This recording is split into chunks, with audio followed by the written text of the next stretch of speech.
Hello, welcome to EPG Pachala program in linguistics. I am Pramod Pandey at the Center for Linguistics, Jawaharlal Nehru University. We are going to discuss the contents of the second module of the course Introduction to Phonetics and Phonology. Let us recapitulate some of the points we made in module 1. We distinguished between phonetics and phonology by saying that phonetics is the study of the physical properties of speech sounds. The three aspects of the physical properties of speech sounds are taken into account. These are production, transmission, and reception. The way the sounds are produced by the speaker, by her vocal apparatus, the properties of speech sounds as they travel between the mouth of the speaker and the ear of the listener, that is acoustics, and the reception of speech sounds by the hearer listener. Accordingly, we have three branches of phonetics. These are known as articulatory phonetics, acoustic phonetics, and auditory phonetics. Before we talk about the different branches of phonetics in modern linguistics, let us remind ourselves of the study of phonetics in ancient India, which was very well developed. For thousands of years, phoneticians teaching the pronunciation of Sanskrit in the various texts spent a great deal of time in elaborating on the phonetic properties of these speech sounds. Some of the terminology that is used in modern phonetics, in fact, is based on the terms that were used by these ancient phoneticians, such as aghosh, saghosh, mahapran, translated as voiceless, voiced, aspirated. These, we are told, were based entirely on the phonetics studied in ancient India. For a good look at some of the features of the study of phonetics in India, take a look at a book called Phonetics in Ancient India by W.S. Allen. We also are going to discuss in great detail some of these main topics covered in the study of phonetics in ancient India in the course on ancient grammatical tradition. In order to talk about sounds, speech sounds, it is necessary for us to use the phonetic labels. A lot of these labels are based on articulatory phonetics. The labels are mainly of two kinds, one broad labels and the other specific labels.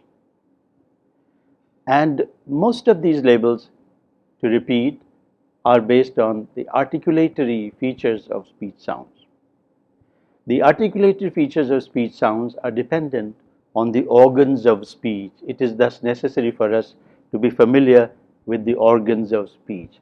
Let's consider some of the sounds, segmental sounds, consonants and vowels, and see how we talk about them in phonetics. We have sounds such as p, b, t, d, k, g. These are broadly termed as plosive consonants. So we've used terms such as consonant, which is a broad label, and plosive, which again is a broad label. It stands for a group of consonant sounds. If we turn to some more specific subset, such as p, t, k, then what we find is that the label becomes more specific and we say voiceless plosive consonants. Similarly with vowels, we have vowels such as e, a, o, u. When we talk about all of them, we use the term vowels. Suppose we want to talk only about e and u, then we will say closed vowels. We say e and a, we will say front vowels, etc. When we want to go even more specific, for example, we want to refer to the consonant, plosive consonant p, then we use a more specific label such as voiceless bilabial plosive. Similarly, if you want to refer to the sound vowel oo, we refer to it as rounded close back vowel. The goal of phonetics, articulatory phonetics, is to give us the way to identify and distinguish each linguistic sound from another linguistic sound in order to avoid any ambiguity in reference to the sound. Sometimes we have to refer to a group of sounds and the common properties of those sounds, then the term, we need to use terms which can characterize those groups. If we have to distinguish between specific sounds from the group, then we have to characterize them in terms of those specific distinctions. Thus, we say we use terms such as bilabial, that is the place name for the place at which the sound p is produced. And we use a term such as dental for t, that is a name of the place where t is produced, and so on. In general, by convention, we use three term labels to identify a specific sound, and it is considered to be adequate to use the three term labels for both consonants and vowels. Thus, p is distinguished from, let's say, b in terms of one of the features. P is voiceless and b is voiced, but they share two other features. P is bilabial and plosive, so is b bilabial and plosive. But the difference between p and b is that p is a voiceless bilabial plosive and b is a voiced bilabial plosive. So these three terms, voiceless, and then bilabial or dental or alveolar, and plosive or fricative or nasal, these are sufficient to identify each and every consonant in a language. Occasionally, however, we need a four-term label. This is especially in Indian languages, where we have at one place a configuration of four consonants. So we have p, p, b, bh. Now, in order to distinguish all these four sounds produced at the same place, we need four-term labels. Three-term labels are not enough. So we say aspirated, voiceless or voiced, bilabial, plosive. So aspirated, unaspirated, voiced, voiceless, bilabial, dental, etc., and then plosive. So four-term labels are necessary to identify a consonant in English. It's the same with vowels. Normally we talk about the rounding of the vowels. So a vowel is rounded, unrounded. We talk about the height of vowels. We say a vowel is close or half close, etc. And then we talk about the backness of the vowel, whether it is produced in the front of the mouth or at the back of the mouth. So the three-term labels are often enough. Sometimes we need to add a fourth term called short and long as well. We now take a look at the speech organs that are used in producing speech sounds. Take a look at this slide. We have a large number of the speech organs. Most of these are organs also that are used for other purposes, such as the esophagus, larynx, and so on. But these are also the organs which are used in producing speech. So we notice here from the bottom we have esophagus, larynx consisting of the vocal cords, and then as we go up we notice epiglottis, pharynx, the tongue, the uvula, the velum, the palate, the alveolar ridge, the teeth, the lips.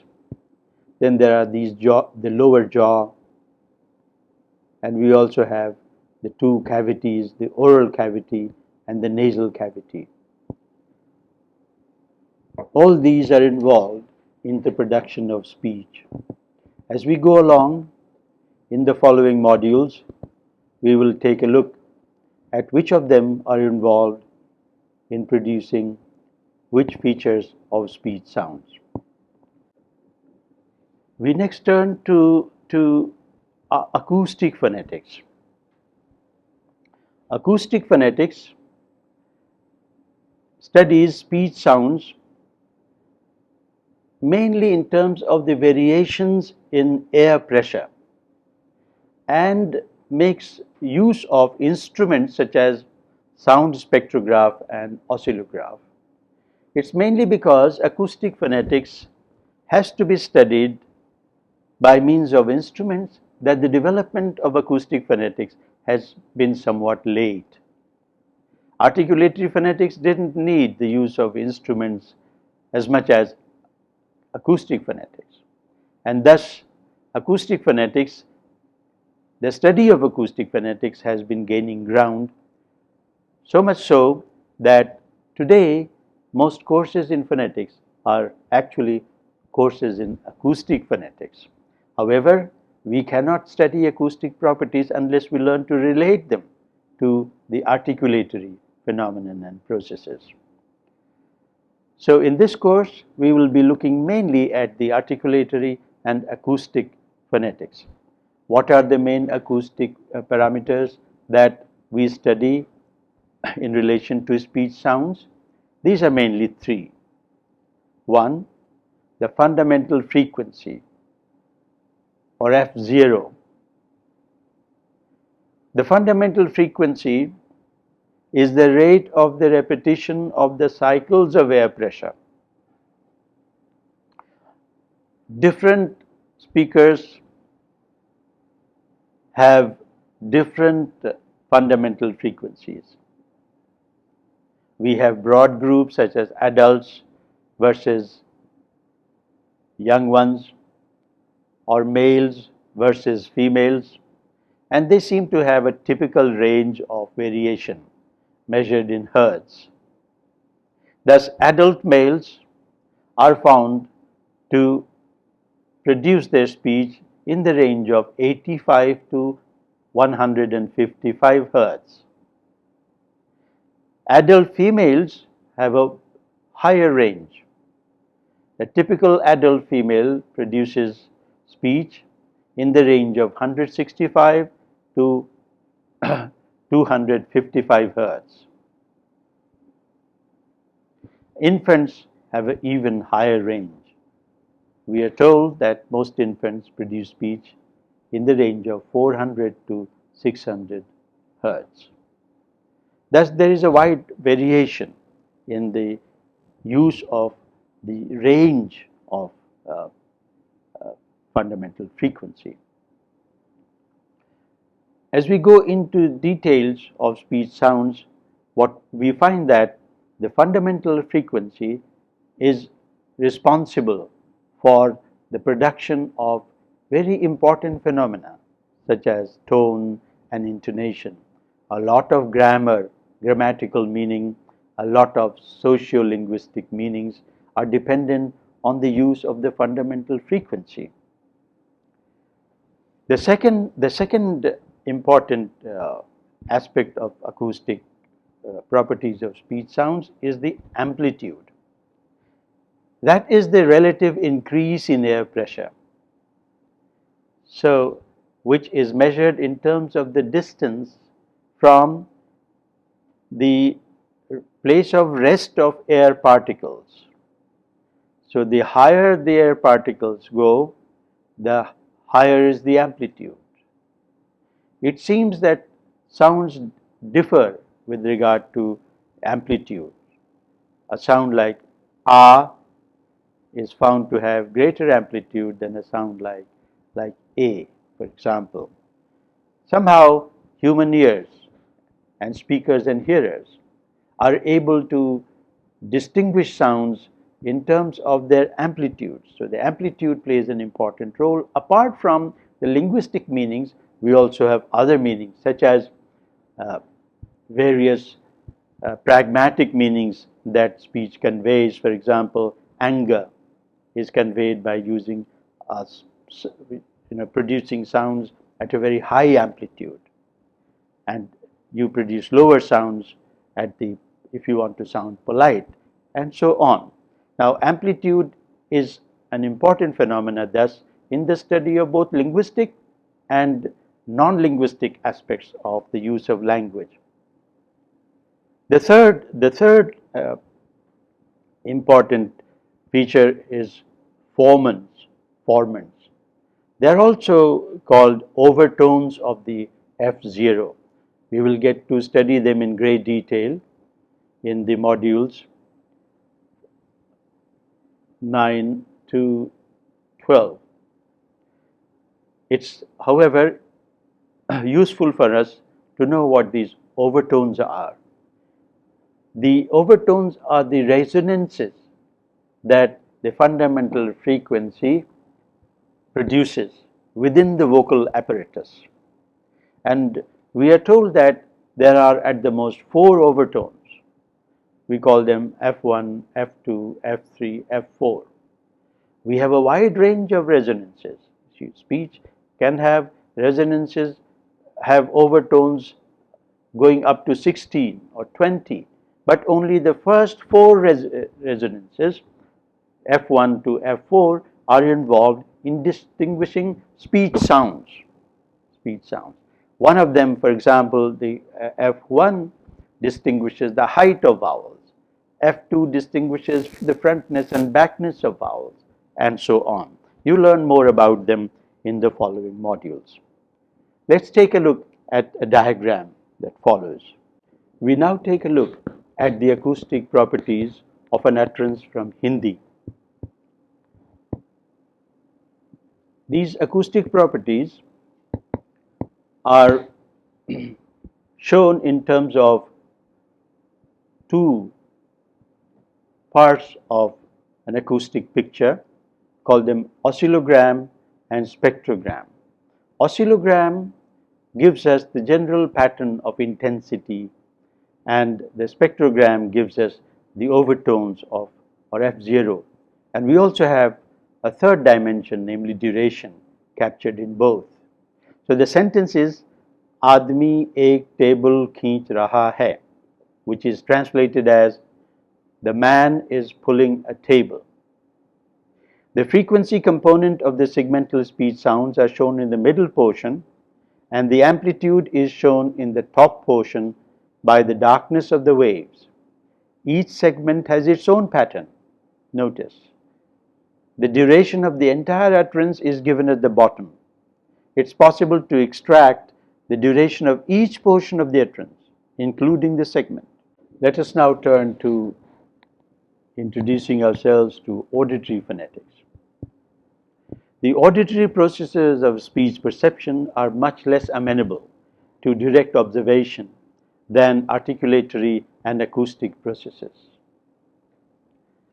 Auditory processes are heavily dependent on human physiology, the complex structure of the human ear, and its relation to the brain, and the psychological process of interpreting the information received by the brain through the ears. The study of auditory phonetics is still at an introductory stage. We know pretty much little about how the human ear and the brain are related, how the brain encodes and decodes the messages through the ears. However, it is important to recognize that auditory aspects of speech are as important as articulatory and acoustic. How? Let's consider these important points. Number 1, we can produce sounds which are heard in the same way, although they are produced differently. which means the auditory properties of speech sounds are independent somewhat, and they need to be studied on their own. I can just thus say, if you observe me to produce the sound, I can say zzz, I can say zzz.